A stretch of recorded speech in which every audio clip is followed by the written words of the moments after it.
দুনিয়া সৃষ্টি শুরু থেকে কিয়ামত পর্যন্ত যত বৃক্ষ লতা গাছ উদ্ভিদ উৎপন্ন হবে, নবীজি বলেন সমস্ত গাছ গাছালি আল্লাহ এক আঙ্গুলি বহন করবেন।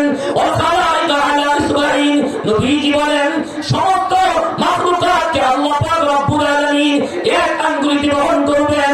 এরপর আল্লাহ পাক রব্বুল আলামিন বলবেন লিমানিল মুলকুল ইয়াউম, বড় আজকের দিনে রাজত্ব কার জন্য?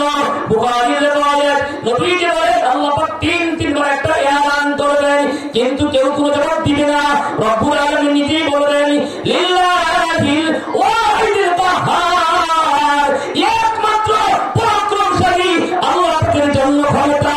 সুতরাং দুনিয়ার কোন ক্ষমতা কি আল্লাহর সামনে মশা আমাদের কি দুর্বল? আল্লাহর ক্ষমতার সামনে কার ক্ষমতা? বাহাদুরি চলবে? আল্লাহ মনে ঘুমাই গেছে? হ্যাঁ, 24-এর আগে মনে করতে আল্লাহ ঘুমাইয়ে গেছে। হ্যাঁ, জুলাই আগস্টের আগে মনে করতে আল্লাহ ঘুমাই গেছে না? দেখেন না কে আল্লাহ পাকের একটা সিস্টেম হলো ও আনহুল হুমরুয়াইদা, বান্দা সুযোগ দেই। গুড়ি ছাড়ছে তো ছাড়ছে, ঘুড়ি উঠতেছে আসমানে, গুড়ি খালি এমন এমন নাচানাচি করে, মালিক খালি ঢিল দেয়, গুড়ি উপরে উঠে এমন নাড়াচাড়া করে। নিচের মানুষকে মনে হয় গুড বাই দে, আমাকে আর ধরতে পারবো না, কিন্তু সুতা কার হাতে? নিচে মালিকের হাতে। যখন বেলা ডুবে ডুবে যায় আস্তে করে টান দেয়, গুড়ি সুজা জমিনে আসার খায়। আল্লাহ পাকের পদ্ধতি ফয়সালা অহংকার করতে করতে আসমান পর্যন্ত যাইতে পারবে না, কিন্তু কতদূর যাবে আমি যখন ধরবো দুনিয়ার কেউ তোমাকে রাখতে পারবে না। এটা আল্লাহ পাকের ফয়সালা। বুঝে আসছে? আল্লাহ পাক রব্বুল আলামিন ওনার আল্লাহ পাকের পদ্ধতি ফয়সালা হলো অহংকার কেউ করলে তারে আল্লাহ ছাড়ে না। আল কিবরিয়াউ রিদাই ওয়াল আযমাতু ইদারি, নবীজি বলেন আল্লাহ পাক রব্বুল আলামিন বলেন অহংকার আমার চাদর, বড়ত্ব বড়াই করা, বড়ত্ব দেখানো, এটা হলো আল্লাহ পাকের লুঙ্গির মতো। নবীজি বলেন আল্লাহ পাক রব্বুল আলামিন বলেছেন যদি কোন ব্যক্তি অহংকার করলো, সেই ব্যক্তি আমার চাদর নিয়ে টানাটানি করলো, আমার লুঙ্গি নিয়ে টানাটানি করলো, যে ব্যক্তি অহংকার করবে আমি আল্লাহ তাকে জান্নাতে দিব না, আমি আল্লাহ তাকে জাহান্নামে দিব, ওই ব্যক্তি কোনদিন জান্নাত জাহান্নাম থেকে মুক্তি পাবে না। অহংকার রাখা যাবে না? বড় অহংকার রাখা যাবে? হ্যাঁ, এতদিন পর্যন্ত ভুল রাস্তায় ছিলেন, ভুল রাস্তায় ছিলেন, অন্ধ ছিলেন, মূর্খ ছিলেন, কিন্তু আল্লাহ পাক মেধা মস্তিষ্ক দিয়েছে, সব দেখতেছেন, বুঝতেছেন। এরপরেও যদি সঠিক পথে না আসেন, এটাই হলো অহংকার। এটাই অহংকার। জমিনের মালিক কে? আল্লাহ। আসমানের মালিক কে? আমাদের জমিনের মালিক, আসমানের মালিক। আসমানে কার আইন চলে? জমিনে কার আইন চলে? আমরা জমিনে কি আল্লাহ আইন চালাইছি না মানুষের আইন? কথা ছিল কার আইন চলবে? চালাইছি কারটা? এটা অহংকার নয়, এটা কি খোদা দুহিতা নয়, এটা কি বেঈমানি নয়?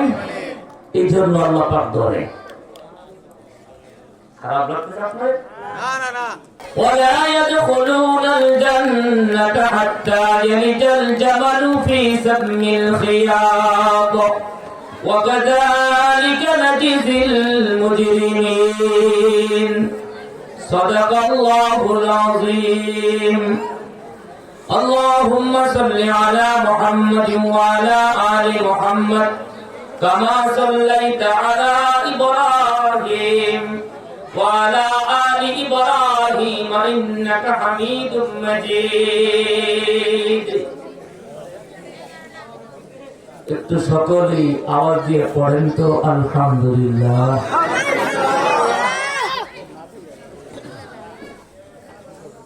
যাদের খারাপ লাগতেছে, যাদের কষ্ট হচ্ছে, ঘুম ধরছে, ডিস্টার্ব লাগতেছে, মেহেরবানি করে চলে যেতে পারেন, কিন্তু শুধু শুধু প্যান্ডেলের ভিতরে থাইকা ডিস্টার্ব করবেন না। একবারে চুপচাপ থাকবো। এই ওই যে কি, এই বাচ্চারা, তোমাদের যদি খারাপ লাগে বাসায় গিয়ে ঘুমাও। দেখো তোমরা সামনে বসছো, মুরব্বীরা সামনে আছে, যদি বসে থাকেন আদবের সাথে বসা চায়, খারাপ লাগলে যা বাসায় চলে যান, ঘুমান, সমস্যা নেই। ওয়াজ নসিহত আজকে যে শোনা ফরজ এমন তো কিছু না, ওয়াজিব না। যদি আপনার কষ্ট লাগে চলে যেতে পারেন, কিন্তু মেহেরবানি করে এখানে ডিস্টার্ব করবেন না। আমি যে আয়াত তেলাওয়াত করছি, এই আয়াত আমার তেলাওয়াত করার ইচ্ছাই ছিল না, মেমোরিতেই ছিল না। শুধু পরিবেশটা শান্ত হইতেছে, একজন বাচ্চা ডিস্টার্ব করবো না। রাত বাজে 11:30 প্রায়। আমি লম্বা সময় আপনাদেরকে ধরে রাখবো না। আর হ্যাঁ, তবারক নাকি তবারক আছে, হাদিয়া আছে, হাদিয়া হাদিয়া আছে আপনাদের জন্য। মোহতারাম হাজিরিন, আমি আপনাদের সামনে কোরআন কারীম থেকে একটা আয়াত তেলাওয়াত করছি। এই আয়াতের ভিতরে আল্লাহ পাক রব্বুল আলামিন বলেন, যার দাঁত বের হবে আমি সোজা দাঁড় করে রাখবো, সোজা। যার দাঁত বের হবে আমি এখন একবারে হাত লাইনে চলে দেবো। যার দাঁত বের হবে সোজা দাঁড় করে রাখবো। আমি লম্বা সময় নিব না, বললাম না? এত লম্বা সময় নেওয়ার মতন ধৈর্য আপনাদেরও নাই, আমার থাকলেও নাই। কারণ আপনাদের না থাকলে আমি কি করবো? একটু বসেন। আল্লাহ পাক রব্বুল আলামিন এই তেলাওয়াতকৃত আয়াতে বলেন, নিশ্চয়ই যারা আল্লাহর আয়াতকে মিথ্যা প্রতিপন্ন করে, মিথ্যা সাব্যস্ত করে,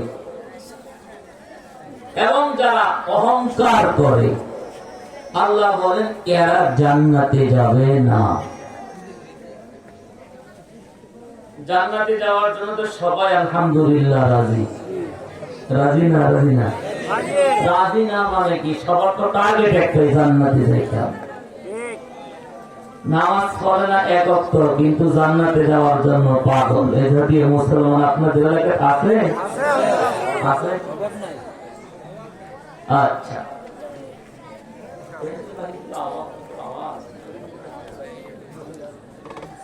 আচ্ছা। আল্লাহ তাআলা বলেন, যারা আল্লাহর আয়াতকে মিথ্যা সাব্যস্ত করে, অহংকার করে। বুঝে আপনি বলুন তো, এই দুইটা বদ স্বভাব, খারাপ বৈশিষ্ট্য আমাদের ভিতর আছে না নাই? আছে। সরল কথা। আল্লাহ বলেন এরা জান্নাতে যেতে পারবে না। একটা উদাহরণ দিয়েছেন আল্লাহ আয়াতের ভিতরে, হাত্তা ইয়ালিজাল জামালু ফি সাম্মিল খিয়াত ওয়া কাযালিকা নাজিল মুজরিমিন। আল্লাহ তাআলা বলেন, সুইয়ের ছিদ্র দিয়া একটা উট ঢোকানো যেমন অসম্ভব, এই জাতীয় মানুষগুলি জান্নাতে যাওয়াও তেমন অসম্ভব। ডাইরেক্ট সরল বঙ্গানুবাদিতা, কোন ব্যাখ্যা বিশ্লেষণ না। দুইটা স্বভাব, আল্লাহর আয়াতকে মিথ্যা সাব্যস্ত করা, অহংকার করা। এই দুইটা খারাপ স্বভাব যাদের ভিতরে থাকবে, রব বলেন এরা কঠিন কালেও জান্নাতে যেতে পারবে না। এবার আমরা কুরআন কারীমের আলোকে আমরা কিছু গবেষণা করে দেখি, অহংকার করছে এমন কিছু মানুষ পাওয়া যায় কিনা। অহংকারী কোন মানুষের কালচার, ওদের ভয়াবহ পরিণতি সম্পর্কে আল্লাহ তাআলা কাউকে কিয়ামত পর্যন্ত মানব জাতির জন্য মডেল হিসাবে রেখে দিয়েছেন কিনা, এমন একজন মানুষ সম্পর্কে আমরা কোন তথ্য পাই কিনা। আল্লাহ পাক রব্বুল আলামিন এই সম্পর্কে আলোচনা করতে গিয়ে সূরাতুল কাসাসের একেবারে শুরু থেকে আলোচনা করেন। তাসিম মিম তিলকা আয়াতুল কিতাবিল মুবিন নাতলু আলাইকা মিন নাবাই মূসা ওয়া ফিরআউনা বিল হক্ক লিকাওমিন ইউমিনুন ইন্না ফিরআউনা আলা ফিল আরদ। আল্লাহ পাক রব্বুল আলামিন বলেন, দুনিয়ার জমিনে ফেরাউন অহংকার করেছিল। ফেরাউন ছিল অহংকারী, বদমেজাজি, স্বৈরাচার, জালিম।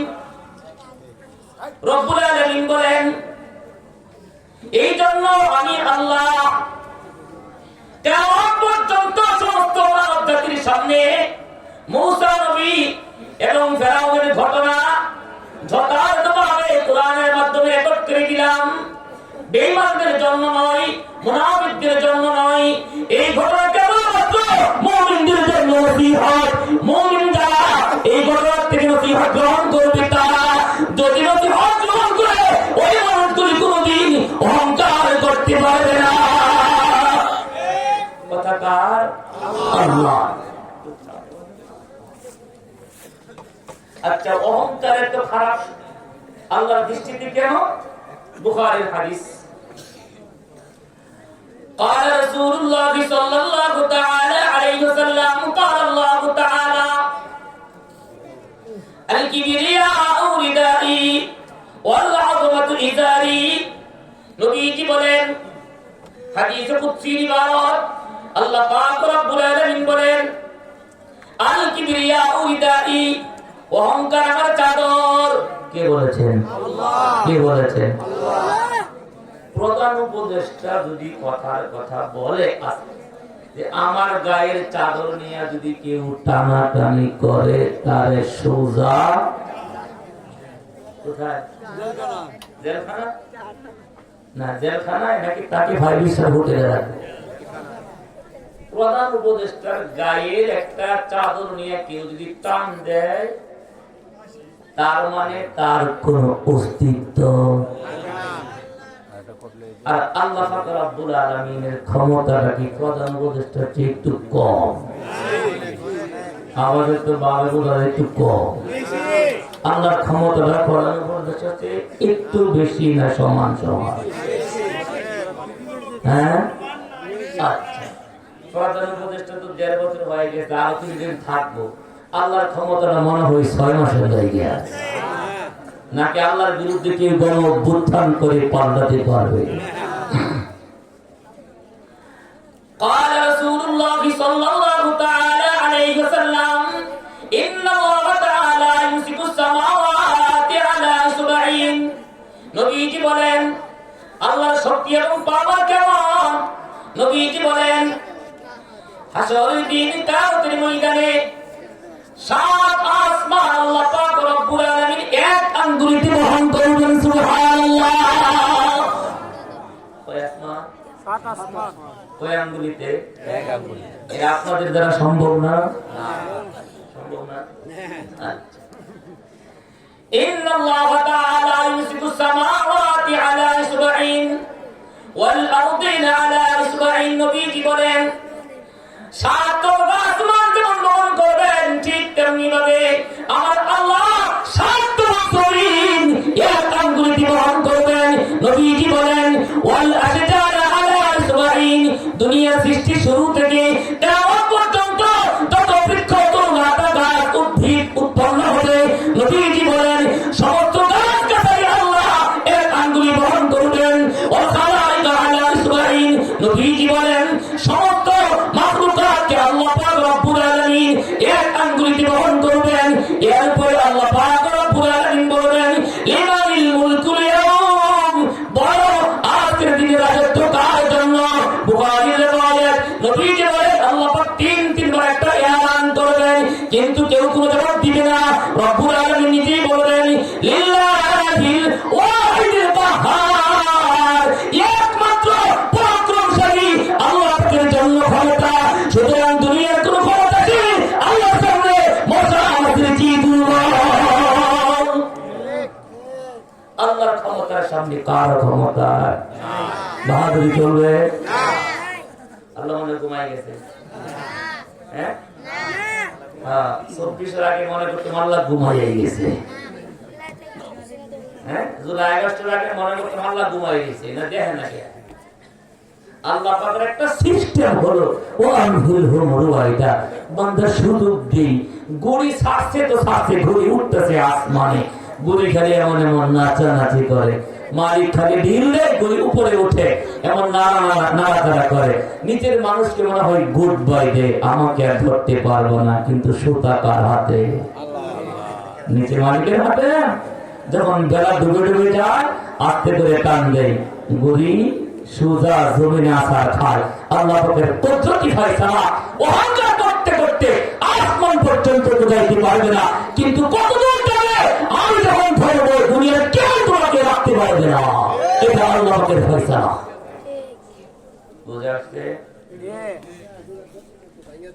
আল্লাহ পাক রব্বুল আলামিন ওনার আল্লাহ পাকের কুদরতি ফয়সালা হলো অহংকার কেউ করলে তারে আল্লাহ ছাড়ে না। আল-কিবরিয়াউ রিদাই ওয়াল আযমাতু ইজারি, নবীজি বলেন, আল্লাহ পাক রব্বুল আলামিন বলেন, অহংকার আমার চাদর, বড়ত্ব বড়াই করা, বড়ত্ব দেখানো, এটা হলো আল্লাহ পাকের লুঙ্গির মতো। নবীজি বলেন, আল্লাহ পাক রব্বুল আলামিন বলেছেন, যদি কোনো ব্যক্তি অহংকার করলো, সেই ব্যক্তি আমার চাদর নিয়ে টানাটানি করলো, আমার লুঙ্গি নিয়ে টানাটানি করলো, যে ব্যক্তি অহংকার করবে আমি আল্লাহ তাকে জান্নাতে দিব না, আমি আল্লাহ তাকে জাহান্নামে দিব, ওই ব্যক্তি কোনোদিন জান্নাত জাহান্নাম থেকে মুক্তি পাবে না। অহংকার রাখা যাবে না, বড় অহংকার রাখা যাবে। হ্যাঁ, এতদিন পর্যন্ত ভুল রাস্তায় ছিলেন, ভুল রাস্তায় ছিলেন, অন্ধ ছিলেন, মূর্খ ছিলেন, কিন্তু আল্লাহ পাক মেধা মস্তিষ্ক দিয়েছে, সব দেখতেছেন, বুঝতেছেন। এরপরেও যদি সঠিক পথে না আসেন, এটাই হলো অহংকার, এটাই অহংকার। জমিনের মালিক কে? আল্লাহ। আসমানের মালিক কে? আমাদের জমিনের মালিক, আসমানের মালিক। আসমানে কার আইন চলে? জমিনে কার আইন চলে? আমরা জমিনে কি আল্লাহ আইন চালাইছি না মানুষের আইন? কথা ছিল কার আইন চলবে, চালাইছি কারটা। এটা অহংকার নয়, এটা কি খোদা দুহিতা নয়, এটা কি বেঈমানি নয়। এই জন্য আল্লাহ পাক ধরে। খারাপ লাগতেছে আপনার? আমার কথা কিন্তু কবরের মাটির নিচের কথা, আসমানের উপরের কথা আমার কম হয়। আমি খালি মাটির উপরের কথাই করি, কারণ মাটির উপরে যদি ভালো থাকতে পারি, মাটির নিচে এমনি ভালো থাকবো ইনশাআল্লাহ। মাটির উপরে যদি আল্লাহর বিধান মানতে পারি, মাটির নিচে আমার জান্নাতের জন্য টেনশন করা লাগবে না। মাটির উপরে আল্লাহর বিধান মানি না, আল্লাহ নাফরমানি করি, মরে যাওয়ার পরে জমান শ্রেষ্ঠ আলেম বুজুর্গ দিয়া যারা পড়াইলে পচা দুর্গন্ধযুক্ত একটা লাশ তাকে আমার মাটির নিচে দাফন করলে নবী সেই লাশটাকে সুপারিশ করবে না। বড়ি বড়ি ঘটনা হাদিস বুখারীতে আছে। এই জমিনে একজন স্বৈরাচার ছিল, জালিম ছিল, অহংকার ছিল, ফেরাউন। বুঝলেন? ফেরাউন একদিন একটা স্বপ্ন দেখছে। স্বপ্ন দেখছে বাইতুল মুকাদ্দাস থেকে একটা আগুন মিশরের দিকে আসতেছে। আয়েশা, এই আগুনটা ফেরাউনের বংশের মানুষগুলির ঘর জ্বালিয়ে ছাই করে দেয়, আর বনী ইসরায়েলের কোন ঘরে সেই আগুন ঢোকে না। এই স্বপ্ন দেখার পরে ফেরাউনের চান্দি ঠান্ডা না গরম, বলে না ঠান্ডা না গরম। ফেরাউন তো এই স্বপ্ন দেখার পরে একেবারে ঠান্ডা হয়ে গেছে। জ্যোতিষীদেরকে ডাকছে, এমন স্বপ্ন দেখছি, ঘটনা কি? জ্যোতিষীরা বলছে, দেখেন অদূর ভবিষ্যতে নবীদের বংশ বনী ইসরায়েলের ভিতরে এমন একটা ছেলের জন্ম হবে, যে ছেলের হাতে আপনার রাজত্ব শেষ হবে, তার কারণে আপনি শরীর সমাধি হবে পানির ভিতরে। বলেন না সুবহানাল্লাহ। ফেরাউন আইন করে দিয়েছে অহংকার।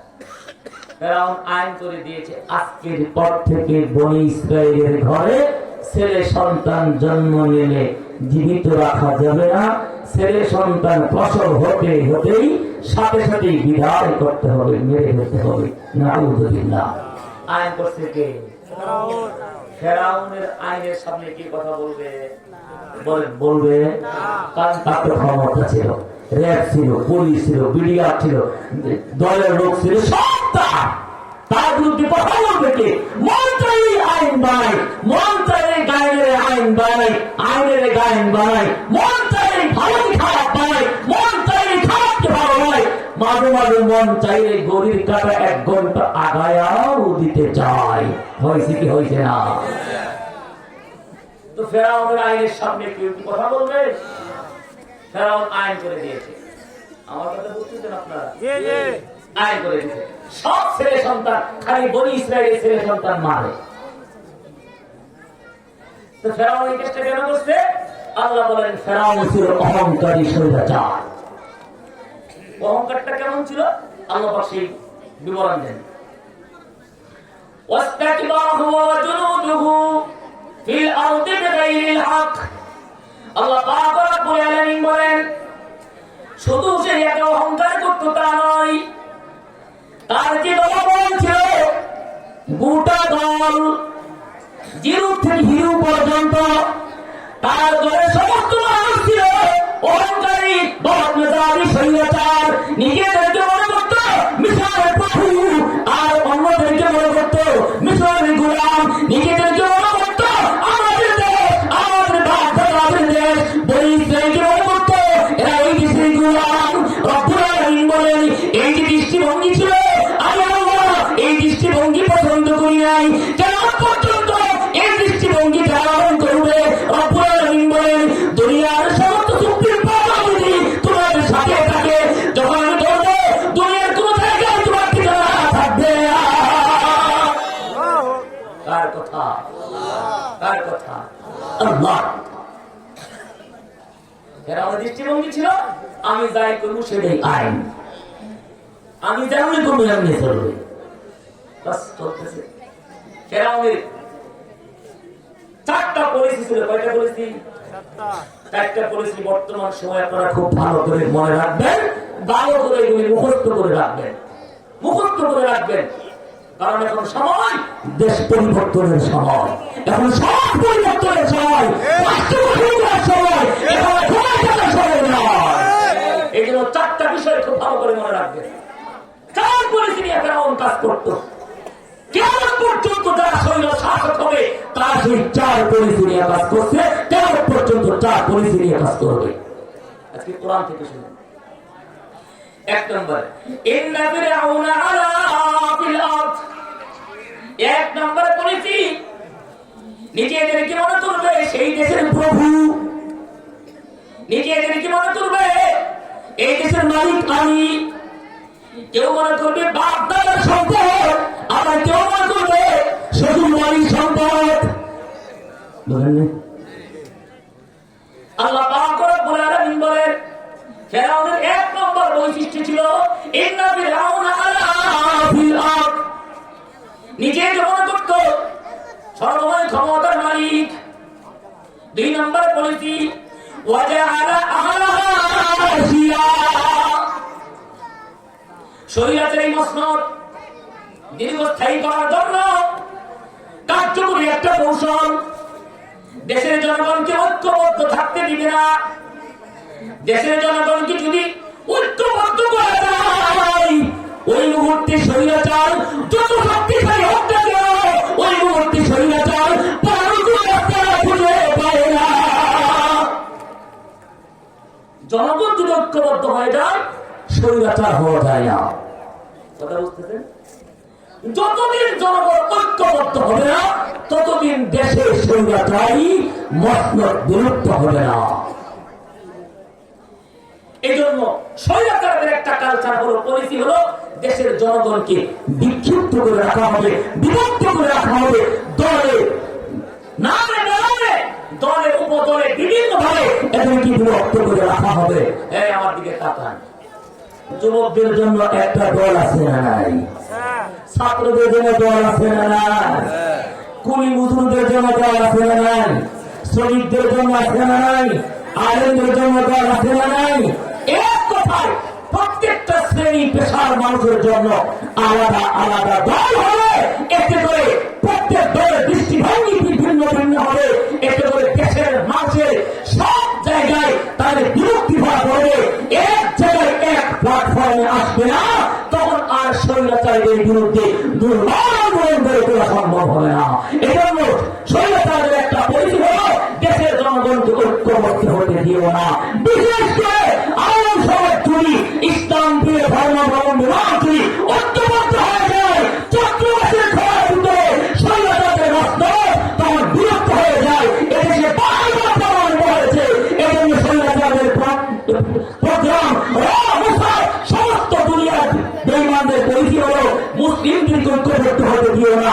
যদি ঐক্যবদ্ধ হয় স্বৈরাচারী মসনদ টিকবে না। কোরআন আয়াত থেকে শুনুন। ওয়াজআলা আমরানা জিয়া, 2 নম্বর করেছি জনগণকে ঐক্যবদ্ধ হতে দিবে না। ইস্তাগরিফু তাইবাতাম মিনহুম, 3 নম্বর করেছি দেশের ভিতরে যারা সম্ভ্রান্ত মানুষ, দেশের ভিতরে সমাজের ভিতরে রাষ্ট্রের ভিতরে যারা সর্বদল শ্রদ্ধেয় মানুষ, যাদেরকে মানুষ অনুসরণ করে, আল্লাহর আসমানের নিচে জমিনের উপরে যারা সবচেয়ে সম্মানী, তাদেরকে মাথা উঁচু করে দাঁড়াতে দিবে না, দূরের উপরে রাখবে। এটা ছিল ফেরাউনের কালচার। আপনারা আওয়াজ দিয়ে বলেন তো, বর্তমান সময়ে আসমানের নিচে জমিনের উপরে সবচেয়ে সম্মানী, সবচেয়ে দামি, আল্লাহর দৃষ্টিতে সবচেয়ে মর্যাদাবান কারা? উলামায়ে কেরাম, ঠিক না ঠিক? কোন সন্দেহ আছে? সন্দেহ করলে আল্লাহর কসম মুরতাদ হয়ে যাবে। আলেমরা আল্লাহর আসমানের নিচে জমিনের উপরে সর্বোৎকৃষ্ট, এটা যদি কেউ সন্দেহ করে, অস্বীকার তো দূরের কথা, সন্দেহ করলেও মুরতাদ বেঈমান হয়ে যাবে। নামাজ কাজ হবে না, যাকাত কাজ হবে না, রোজা কাজ হবে না, কারণ আকীদা ঠিক নয়, ঈমান ঠিক নয়। কারণ সহিহ হাদিসের মাধ্যমে উলামায়ে কেরাম নবীদের ওয়ারিস। আল্লাহ পাক নিজে আলেম সমাজের প্রশংসা করে আয়াত নাযিল করেছেন, আলা ইন্না আউলিয়া আল্লাহি লা খাউফুন আলাইহিম ওয়া লা হুম ইয়াহজানুন। আল্লাহ পাক এই আয়াতগুলির ভিতরে উলামায়ে কেরামের প্রশংসা করেছেন। এজন্য স্বৈরাচারদের একটা কালচার ছিল, ফেরাউনের কালচার। ইস্তাগরিফু তাইবাতাম মিনহুম, যারা সম্মানী, সম্ভ্রান্ত মানুষ, নবীদের বংশের মানুষ, নবীদের উত্তরাধিকারী, তাদের পরবর্তী প্রজন্ম, এই মানুষগুলিকে দুর্বল করে রাখতো।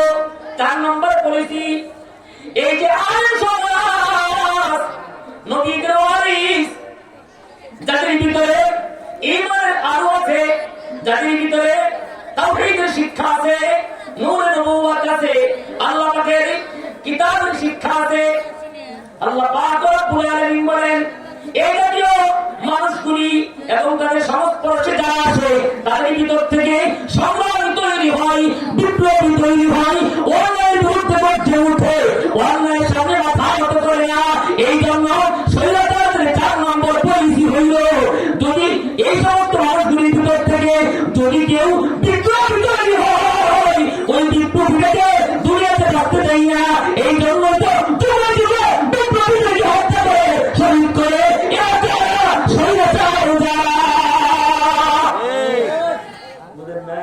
আমি সব নাম ধরে ধরে বলে দিতে পারবো না, বুঝলে বুঝেন না।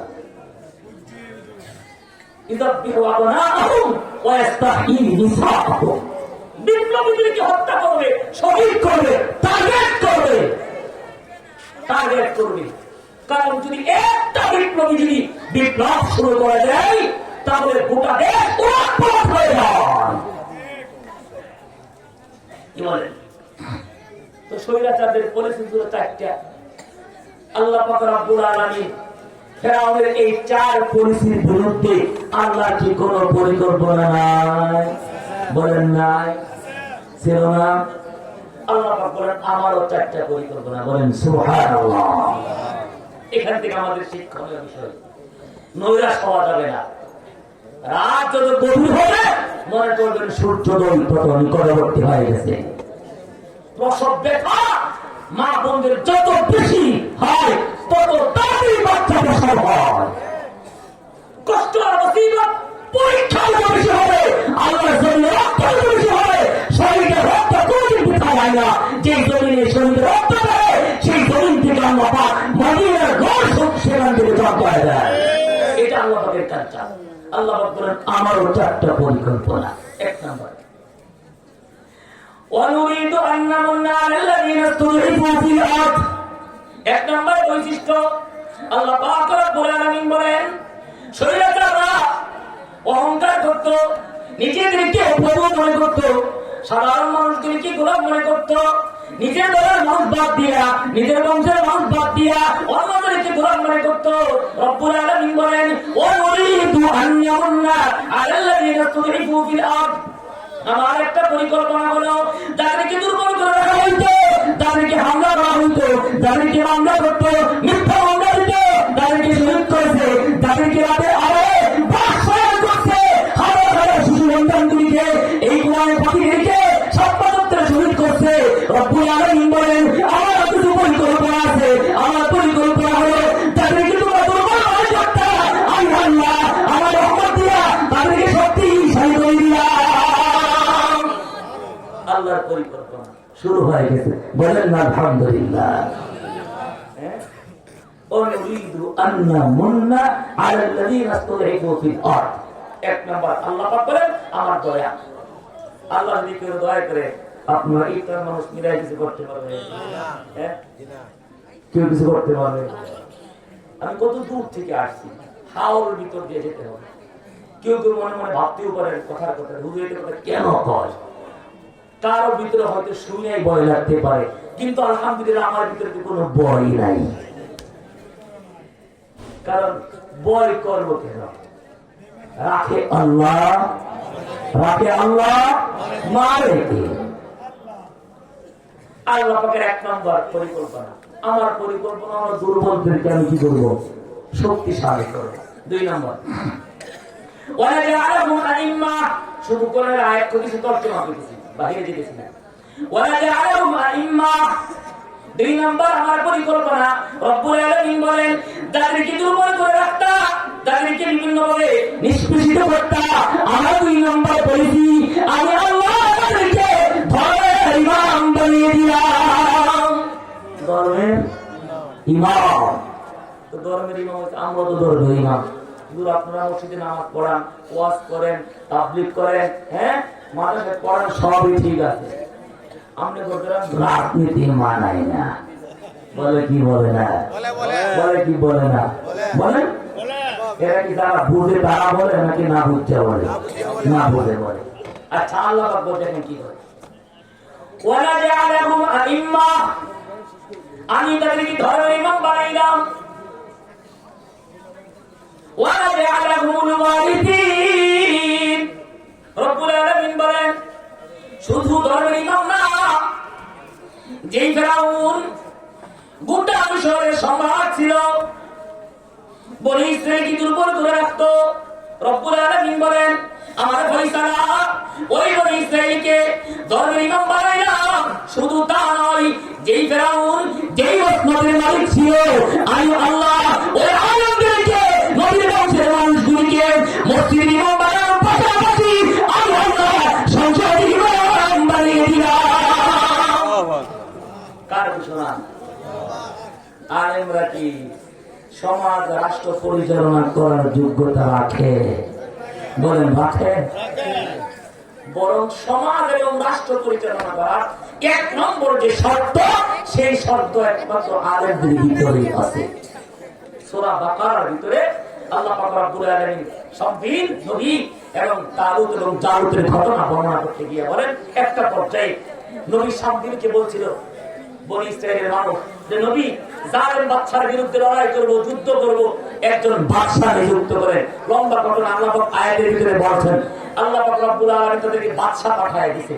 তখন বনি ইসরাইল বলে ইয়া রাসূলুল্লাহ, বাদশা বানাইছে, বাদশা তো গরিব, এই বাদশার তো টাকা পয়সা নাই, আবার রাজবংশের মানুষ না। এই শুনেন, এই চুপ, এই দাঁড়াও দাঁড়াও দাঁড়াও, তুমি দাঁড়াও, দাঁড়াও তুমি দাঁড়াও, পিছনে না, তুমি না, তুমি না, এই দাঁড়াও, তুমি দাঁড়াও, তুমি দাঁড়াও, তোমাকে বলছি তুমি দাঁড়াও, এদিকে আসো, এদিকে আসো, এখানে বসো। আল্লাহ পাক তোমাকে হযরত ওমরের মতন কবুল করুন, আমিন। আর কেউ ডিস্টার্ব করবো না। বলতেছিলাম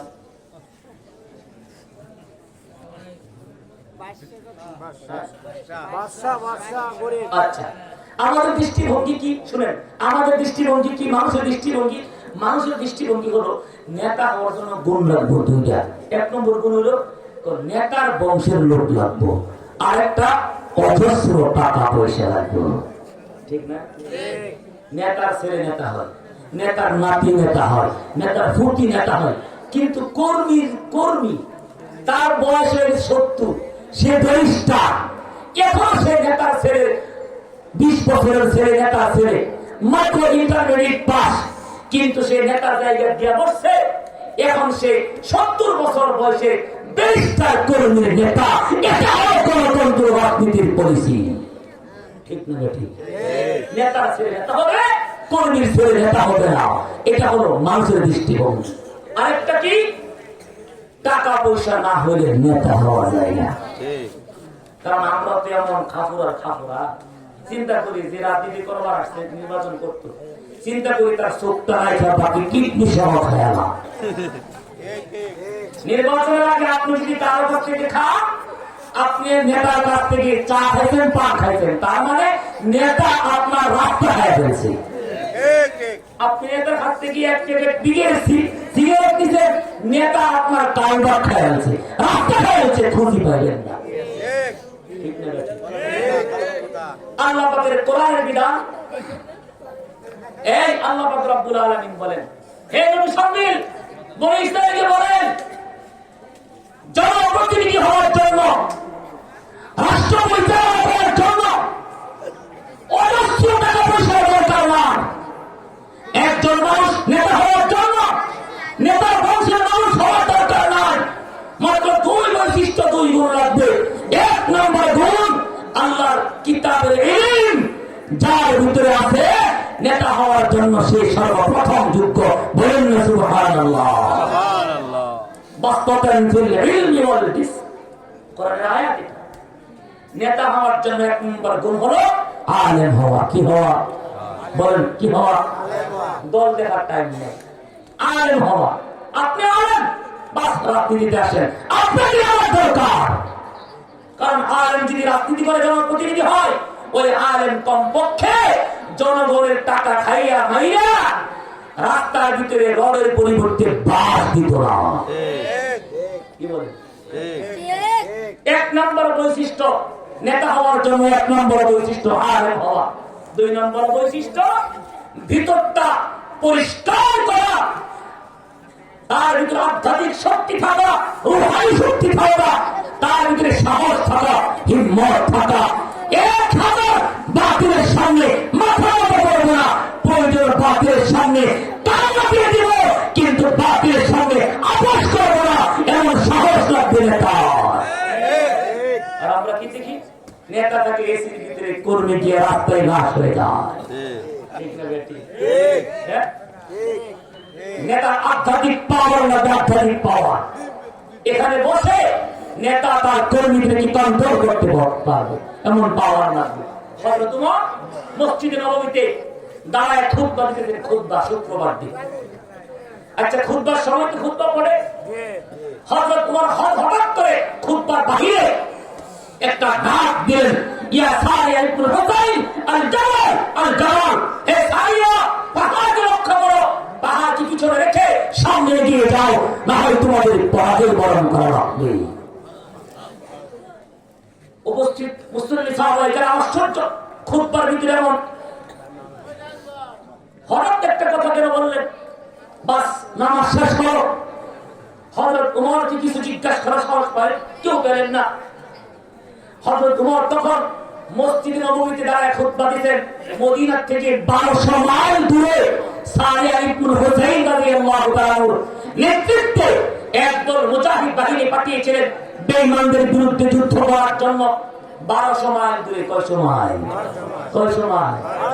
1200 মাইল দূরে। নেটওয়ার্ক ছিল? বলেন নেটওয়ার্ক ছিল? রাডার ছিল? কিছুই ছিল না। 1200 মাইল দূরে সেখানে যুদ্ধ করতেছে। যুদ্ধ অবস্থায় হঠাৎ করে বেঈমানের কাফেরা, বেঈমানরা মুসলমানদেরকে ঘেরাও করে ফেলেছে। হযরত ওমর মসজিদ নববীর মিম্বরে দাঁড়ায় 1200 মাইল দূরে তাকায় দেখে বেঈমানরা মুসলমানদেরকে ঘেরাও করে ফেলেছে। সাথে সাথে হযরত ওমর রূহানি শক্তি দিয়ে, আধ্যাত্মিক শক্তি দিয়ে তার সেনাপতিকে সতর্ক করেছে, সারিয়া তাড়াতাড়ি তুমি পাহাড়কে উঠে রেখে সামনে গিয়ে যাও, না হয় বেঈমানরা জয় হবে, তোমরা পরাজিত হবে। হযরত ওমর এই কথা শোনার পরে সারিয়া রাদিয়াল্লাহু তাআলা যুদ্ধের কৌশল পরিবর্তন করলেন। আল্লাহ পাক তাদেরকে বিজয় দান করলেন। সুবহানাল্লাহ। বিজয় হয়ে মদিনাতে আসছে। সাহাবায়ে কেরাম দৌড়ায় গেছেন, ইয়া সারিয়া, অমুক দিন জুমার নামাজের সময় আমিরুল মুমিনিন খলিফাতুল মুসলিমিন হযরত ওমর একটা কথা বলেছিলেন, তুমি কি সেই কথাটা শুনেছিলে?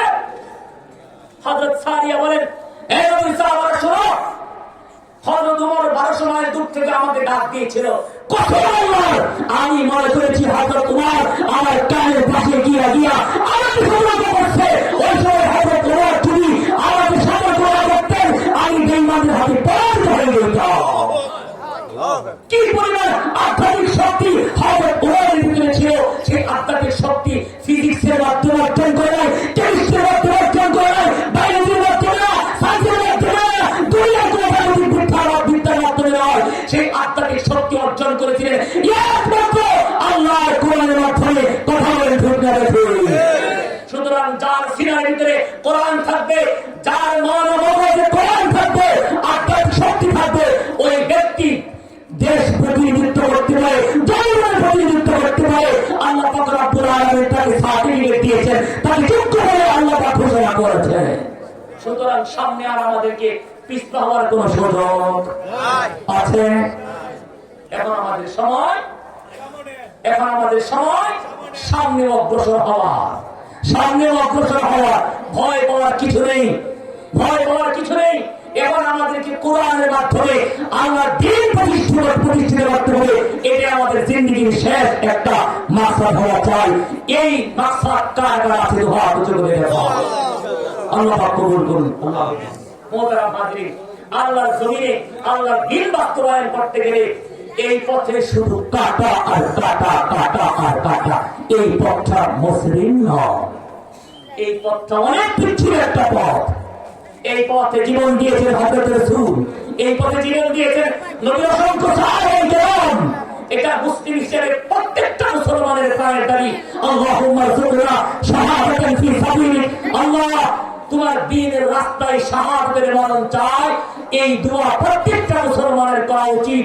নবী বলেছেন, যে মুসলমানের অন্তরে শাহাদাতের ইচ্ছা নাই, ওই মুসলমান যদি নামাজেও মারা যায়, মুনাফিক হয়ে মারা গেল, এ জাতীয় মুনাফিক মুসলমানের জন্য নবী সুপারিশ করবে না। হাদিস এটা। মুসলমানের অন্তরে শাহাদাতের তামান্না চাই। আল্লাহ বড় একদিন আল্লাহ ভয় মারিল না, নামাজও মারিল না। আল্লাহ দ্বীনের রাস্তায় দ্বীন প্রতিষ্ঠার আন্দোলনে গিয়ে আমি যদি গুলিবিদ্ধ হয়ে যাই, আমি যদি মারা যাই, আল্লাহ তুমি আমাকে শাহাদাতের দেওয়া উচিত করে, এমন একটা দোয়া প্রত্যেকেই করবে ইনশাআল্লাহ। সুতরাং আমাদের মন চেঞ্জ করতে হবে, আমাদের দৃষ্টিভঙ্গি পাল্টাতে হবে। এখন আমরা আমাদের কোরআনের মাধ্যমে গোটা বাংলাদেশটাকে সাজাইতে চাই ইনশাআল্লাহ। মোহতারাম হাজিরিন, কষ্ট লাগে, কিভাবে আপনাদেরকে বোঝাবো? আন্তর্জাতিক ষড়যন্ত্র বাংলাদেশকে নিয়ে, গোটা আন্তর্জাতিক ষড়যন্ত্র। সোশ্যাল মিডিয়াতে দেখতেছেন আজকে ইসলামপন্থীরা ঐক্যবদ্ধ হতে পারছে না, বিভিন্ন ভাবে কত কাটা ছড়াছড়ি হচ্ছে। এই যে সোশ্যাল মিডিয়াতে আমরা দেখতেছি, আসলে আমরা যতটুকু দেখি ততটুকু আমরা বিশ্বাস করি, কিন্তু যারা এটা নিয়ে গবেষণা করে, যারা এটা নিয়ে বিবেক বুদ্ধি সম্পন্ন, দূরদৃষ্টি সম্পন্ন, গভীর অনেক ষড়যন্ত্র আছে। হযরতে উবাইদুল্লাহ সিন্দি রাহিমাহুল্লাহ তাআলা দারুল উলুম দেওবন্দের একজন আদনা ছাত্র হিসেবে আমি কথাটা বলতেছি। আমি যখন দারুল উলুম দেওবন্দ 2008 সালে বুখারীর দর্শে আমার উস্তাদ মুহতারাম তিনি যখন এই কথাটা শুনাইলেন, আল্লামা সাঈদ আহমদ পালনপুরি রাহিমাহুল্লাহ তাআলা তিনি বললেন, আল্লামা উবাইদুল্লাহ সিন্দি রাহমাতুল্লাহ আলাইহি তিনি একটা মন্তব্য করেছিলেন, পানির নিচে দুইটা মাছের ভিতরে যদি দ্বন্দ্ব হয়, ঝগড়া হয়, মুসলমান সেখানেও ইহুদ খ্রিস্টানদের ষড়যন্ত্রের জাল বিস্তার করা হয়েছে। আজকে ইসলামপন্থীদেরকে এক সুতুই গাঁথতে দেওয়া হচ্ছে না, এক প্ল্যাটফর্মে আসতে দেওয়া হচ্ছে না, গোটা মুসলমানদেরকে এক জায়গায় আসতে দেওয়া হচ্ছে না। এটা শুধু বাংলাদেশের ভিতরের ষড়যন্ত্র নয়, এটা হলো বহির্বিশ্বের আন্তর্জাতিক ষড়যন্ত্র। কথা বলেন ঠিক না ঠিক? মোহতারাম হাজিরিন, যারা শিক্ষিত মানুষ আছেন, যারা দূরদৃষ্টি সম্পন্ন আছেন, আপনাদের পায়ে হাত দিয়ে বলি, বিশেষ করে মুসাদ এবং র এই দুই সম্পর্কে খুব ভালো স্টাডি করবেন, ভালো গবেষণা করবেন। আপনার মস্তিষ্ক পরিবর্তন হয়ে যাবে, আপনার মন চেঞ্জ হয়ে যাবে, আপনার সব কিছুর পরিবর্তন হয়ে যাবে। দেশের প্রতি আপনার মায়া বাড়বে, ভালোবাসা বাড়বে, ধর্মের প্রতি আপনার ভালোবাসা বাড়বে, আপনার মুসলমান ভাই বোনের প্রতি ভালোবাসা বাড়বে। কে কোন দল করে সেটা দেখার টাইম নাই। আমার একজন মুসলমান ভাই, সে আওয়ামী লীগ করো, বিএনপি করো, জামাত করো, যাই করো, সে আমার মুসলমান ভাই। আমার রক্ত আর তার রক্ত এক রক্ত। আমার রক্ত আছে কালিমা, তার রক্ত কালিমা। আমার রক্ত কাবা, তার রক্ত কাবা। আমার রক্ত কোরআন, তার রক্ত কোরআন। আমার রক্ত আল্লাহ, তার রক্ত আল্লাহ। আমার রক্ত মুহাম্মদ, তার রক্ত মুহাম্মদ। সুতরাং দল নিয়ে কোনো বিভক্তি নাই, আমরা এক করে এক আল্লাহ গোলাম। কথা বলেন ঠিক না ঠিক? এই মন মস্তিষ্ক নিয়ে আমরা ঐক্যবদ্ধ হতে পারবো ইনশাআল্লাহ, পারবো ইনশাআল্লাহ। কাটা ছোড়াছড়ি করবেন না মেহেরবানি করে। মানুষ হিসেবে চলতে গেলে অনেক ভুল ভ্রান্তি হয়। দুনিয়াতে ভুল নাই কার? একমাত্র নবীদের, ঠিক না? আর সাহাবাদেরকে আল্লাহ মাফ করে দিয়েছেন, মাগফুর জামাত। আমরা মানুষ, আমাদের তো ভুল হবে। তো ভুল নিয়ে তো মানুষ তো ভুলের জন্য, মানুষ ভুল না করলে আল্লাহ পাকে দেখে ধ্বংস করে আরেকটা জাতি তৈরি করতেন। মুসনাদ আহমদের রাওয়ায়াত হযরত আবু হুরায়রা থেকে বর্ণিত, মানুষ যদি ভুল না করতো, ভুল না করতো, এই জাতিকে আল্লাহ পাক ধ্বংস করতেন, আরেকটা জাতি বানাইতেন। যে জাতি ভুল করতো, গুনাহ করতো, আল্লাহর কাছে মাফ চাইতো, আল্লাহ বলেন তখন আমার খুব ভালো লাগতো। সুবহানাল্লাহ। কারণ একটা ছেলে যখন অন্যায় করে, অন্যায় করার পরে মাতা পিতার মনে অনেক কষ্ট লাগে, কিন্তু সেই ছেলেটা যখন মাতা পিতার পায়ে ধরে গভীর রজনীতে কান্নাকাটি করে, বাবা মা মাফ করে দেন, তখন সেই মা বাবার কলিজা ঠান্ডা হয়ে যায়। ঠিক না ঠিক? আল্লাহ বলেন আমার কোন বান্দা বান্দি যদি ভুল করে, ভুল করার পরে যদি আবার আমার দিকে ফিরে আসে, তওবা করে, আল্লাহ বলেন আমি তখন আমার কুদরতের কোলে উঠায়া জান্নাতি বানাই দিই। সুবহানাল্লাহ। আল্লাহ মাফ করে দেয়, আমরা মাফ করতে পারবো না ইনশাআল্লাহ। আমি যদি কাউকে মাফ করে দিই, আল্লাহ আমাকে মাফ করে দেয়। সুতরাং পাড়া প্রতিবেশী একই জায়গার মানুষ, হয়তো দৃষ্টিভঙ্গির পরিবর্তন, হয়তো দর্শনের পরিবর্তন, কিন্তু না, কশ্চিন কালেও আপনি কারোর সাথে দুশ্মনী করতে পারবেন না।